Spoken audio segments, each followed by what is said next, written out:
Bonjour ou bonsoir, tout dépend à quelle heure vous écoutez ce podcast de l'Odigimédia. Notre chroniqueur invité, Aziz Boussetta, partage son avis et ses réflexions dans un article qu'il a intitulé « Une inversion de notre émigration vers l'Afrique est-elle possible ?» Alors écoutons-le dans ce podcast. L'auteur démarre son article ainsi. Le Maroc, c'est bien connu, est un pays de migration, émetteur et récepteur de migrants. Sa position géographique, à la confluence de plusieurs ensembles civilisationnels, favorise cette caractéristique qui est la sienne depuis des siècles. Globalement, le Maroc reçoit principalement des migrants venus de son continent et les Marocains essaiment essentiellement et historiquement vers le nord, et depuis peu vers tous les continents. Une migration marocaine, plus résolue à défaut d'être massive, vers le reste de l'Afrique, pourrait être conçue et favorisée. Le propos vient d'un ancien ambassadeur marocain en terre d'Afrique, qui se reconnaîtra. Ayant longtemps vécu dans son pays d'accréditation, il entrevoit avec aisance l'installation de communautés de Marocains dans les pays africains, qu'une longue histoire lie au Maroc. Une grande histoire millénaire qui souligne l'africanité du Maroc et qui devrait même, être reprise aujourd'hui, à la lumière du récent regain d'intérêt du royaume pour son flanc sud.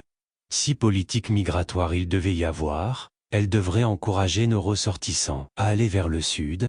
C'est certes difficile à mains égards mais cela offrirait des possibilités aux jeunes diplômés dans des pays qui en ont besoin, sans pour autant creuser le déficit marocain en termes de RH.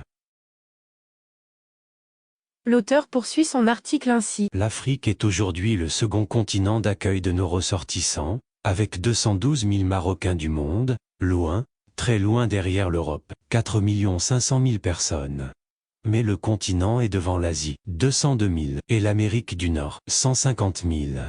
Les citoyens marocains en Afrique subsaharienne sont cependant très peu nombreux, l'écrasante majorité des 212 000 personnes vivant sur le continent étant au Maghreb, et seulement 8 000 en Côte d'Ivoire. Image, 3 000 au Sénégal, 3 200 en Guinée équatoriale, 1 700 en Afrique du Sud. Le Maroc est aujourd'hui bien implanté en Afrique de l'Ouest à travers ses entreprises. Les secteurs banque-assurance, immobilier, certains segments industriels, télécommunications, sont solidement installés. D'autres secteurs pourraient être encouragés par l'État marocain à s'établir dans ces pays amis, pour s'élargir et s'étendre vers d'autres à terme. Les secteurs de l'enseignement et de la santé pourraient également trouver leur place dans des pays comme le Sénégal, la Côte d'Ivoire, la Guinée, le Gabon, etc. Le Maroc reçoit sur son sol de plus en plus d'étudiants venant d'Afrique subsaharienne et un nombre croissant de personnes venant de cette région du continent viennent également recevoir des soins sur notre sol. L'État marocain accorde pour sa part des bourses aux étudiants continentaux qui suivent leur cursus au Maroc et les centres de santé, cliniques ou groupes, prospectent plus activement en Afrique francophone. L'auteur précise ainsi. Or, en parallèle, ces deux secteurs de l'enseignement et de la santé au Maroc s'organisent et se structurent en grandes entreprises. Les grandes marques sont désormais largement implantées dans les grandes villes et deviennent de plus en plus capitalistiques. Il leur manque plus d'audace et d'esprit entrepreneurial pour risquer des implantations en dehors de ces grandes villes marocaines et même à l'extérieur du royaume. Dans sa politique africaine et pour que la logique de l'Afrique doit faire confiance à l'Afrique ne soit pas vaine, le gouvernement marocain devrait penser à élaborer une stratégie africaine pour ces groupes, sur le plan fiscal certes mais aussi en matière d'accompagnement. Le financement est possible puisque les banques marocaines sont bien implantées et qu'elles connaissent aujourd'hui convenablement le tissu social des pays concernés. Renforcer les liens avec le continent doit passer par l'incitation à l'émigration, mais ces migrants potentiels seraient plus incités à franchir le pas s'ils ont la garantie de l'enseignement national, privé, pour leurs enfants et l'assurance de trouver des établissements de santé qu'ils connaissent chez eux. L'auteur mentionne ainsi. En cas de troubles sociaux et politiques dans les pays d'accueil, l'État marocain devra également mettre en place des plans de rapatriement en urgence, ainsi que cela a pu être fait pour la Chine en 2020, à Wuhan, ou, plus récemment, au Soudan.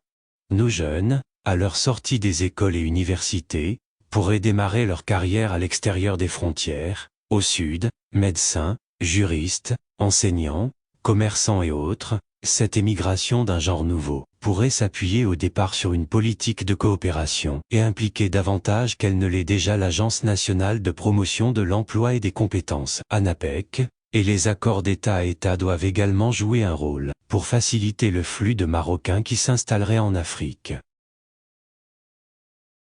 L'auteur conclut son article ainsi. Néanmoins, on pourrait valablement douter de la capacité et même de la volonté du gouvernement marocain à mettre en place une telle stratégie, l'Afrique étant le parent pauvre de sa politique et préoccupation actuelle ainsi que le montre le peu d'engouement de nos ministres pour le continent. Rédigé par Aziz Boussetta, élu par l'intelligence artificielle de l'Odigimédia. Merci d'avoir écouté ce podcast de l'Odigimédia, ce bouquet de supports numériques, portail, magazine mensuel connecté, web radio et web TV. N'oubliez pas de télécharger notre application l'Odigi Mobile sur Play Store et de vous abonner à notre chaîne YouTube l'Odigi TV. Vous pouvez, aussi, nous suivre sur nos réseaux sociaux, Instagram, Facebook, TikTok, LinkedIn et Twitter. Ou encore, vous inscrire sur notre newsletter quotidienne à partir du portail lodigi.ma. Alors, on se dit au prochain podcast de nos chroniqueurs invités. Et à très bientôt, si et seulement si vous le voulez bien.